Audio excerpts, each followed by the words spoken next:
You've been vocal about some problems in the past that you've had with racing thoughts. Now, this clearly spoke to me. I suffer from something called obsessive thoughts disorder that I've dealt with for God since I was 12 years old. I've taken medication to really feel somewhat cured about it. I read that you use a journal to help calm yourself, and that does a lot for you. Much of the world is getting to our level right now with everything going on. People used to look at us and go, how do you have reoccurring crazy thoughts? And now we all have to because we feel like the world is ending at times. Has the pandemic spiked these thoughts for you at all? No, I actually think overall, all of the baseball mental training and mental evolution that I've gone through over my career has helped me deal with this scenario. I mean, we've become really good at paying attention to what's important right now and boiling things down and being in the moment and really training your brain like about what are the things that you want to think about, really controlling that side of it. And I think that serves me well now because if you focus on the stuff that does matter in the moment and stuff that you can have a piece of, then I think that's a little safer of a mental game. And I think it's tough right now because there's obviously, a big urge for us to get back to normalcy. But, because I don't control it and I can draw back on my training for pitching, I think it kind of plays into that.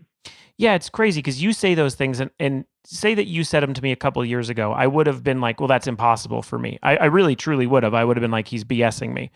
But you found journaling, and I'm sure you found some other techniques as well. And I found, breathing and meditation and medication, in my case.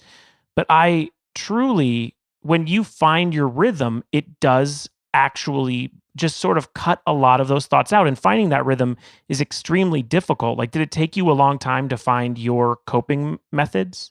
Yeah, it was an evolution. A lot of people helped me. I've talked to a lot of people about what they think about while they're performing and other times, how do they control the mental side of the game? Because for me, I always felt like I was just getting to a point where I would kind of overwhelm myself. And that's the worst feeling for me is the feeling of being overwhelmed. Mhm. So for me, just over time, I got a little better at understanding that my mental controlled my physical in the game. And like if I was thinking certain thoughts during a game where I performed well, I wanted to keep trying that. That way, I felt like if I had a consistent mental approach, it would help my physical approach, become more consistent. So it was hard, though. I mean, failure played a big role. Mhm. Sometimes you have to be in your lowest moments where you really doubt everything to really put the onus on yourself to make a real actionable change. And that was kind of the case with me. Like a lot of coaches would tell me something and maybe I didn't buy in until I failed so bad that I bought myself in, if that makes sense. No, yeah, sure, sure.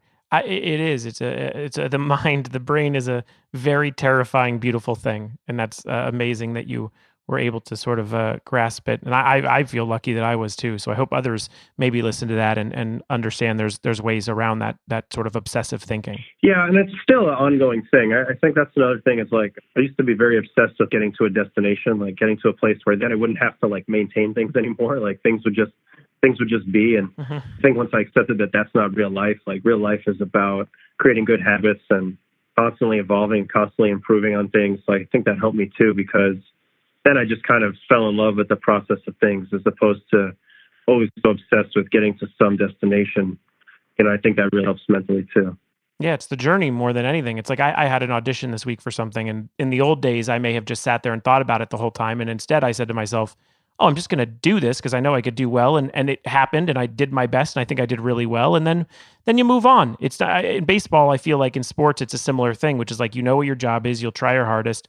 You're going to still have those human moments of doubt and human moments of obsession, but they're different than the ones you can't control.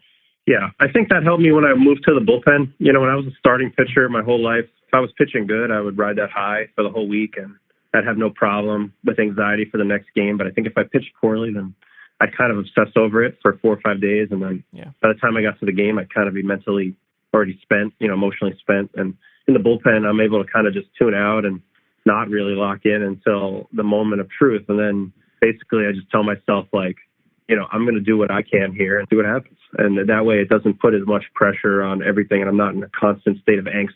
So I think that kind of helped too.